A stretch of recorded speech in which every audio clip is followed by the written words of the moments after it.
Hi வணக்கம். Welcome to the channel.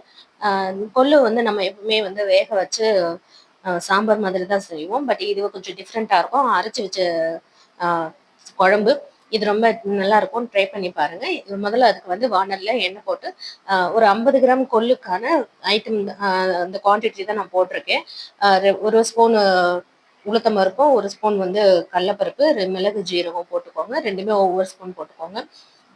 2 மிளகா தான் போட்டிருக்கேன். அது ரொம்ப காரமா இருக்கும் அப்படிங்கிற ஒரே ஒரு காரணத்துக்காக தான் நான் 2 போட்டிருக்கேன். 2 ஸ்பூன் தனியா போட்டு நல்லா வதக்கிக்கோங்க.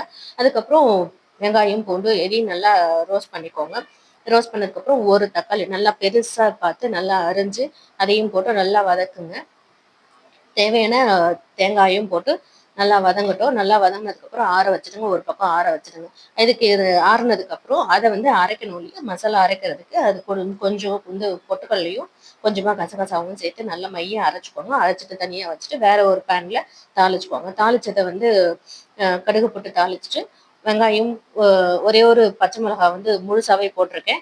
அந்த பச்சை மிளகா கருவேப்பிலை இது மட்டும் போட்டு நல்லா வதக்கிக்கோங்க. வதங்கினதுக்கப்புறம் அரைச்ச மசாலாவே இதோட சேர்த்துக்கோங்க. சேர்த்துட்டு நல்லா ஒரு 2 நிமிஷம் வந்து மீடியம் ஃப்ளேமில் வச்சுடுங்க. அப்போ தான் அந்த பச்சை வாசனை எல்லாம் போகட்டும். நம்ம ஏற்கனவே ஓவர் நைட் ஊற வச்ச கொள்ளு இருக்கு இல்லையா? அந்த கொள்ளு தண்ணி வந்து நம்ம இதில் ஊற்றி நல்லா மிக்ஸ் பண்ணி கொஞ்சம் கொதிக்க விடலாம்.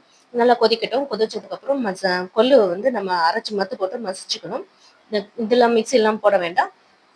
மத்து போட்டு மசிச்சாலே போதும். மசிச்ச கொள்ளுவையும் இதோட சேர்த்து தேவையான அளவுக்கு தண்ணியும் ஊற்றி நல்லா கொதிக்க விடுங்க. மிளகாத்தூள், மஞ்சத்தூள் எதுவுமே தேவையில்லை. வெறும் கொள்ளு நம்ம வந்து மசாலா அரைச்சிட்டு இதை கொள்ளவும் வேக வச்ச கொள்ளையும் இதோட சேர்த்து நம்ம குழம்பு வைக்கிறோம். அவ்வளோதான். இது அவ்வளோ டேஸ்ட்டாக இருக்கும். இந்த கன்சிஸ்டன்சி வந்ததுக்கப்புறம் கொத்தமல்லியை தூவிட்டு நம்ம இறக்கி பரிமாறலாம். இது இட்லி, சப்பாத்தி, சாதம் கூடவே களிக்கும் ரொம்ப டேஸ்ட்டாக இருக்கும். ட்ரை பண்ணி பாருங்க. ரொம்பவும் நல்லா இருக்கும். தேங்க்யூ.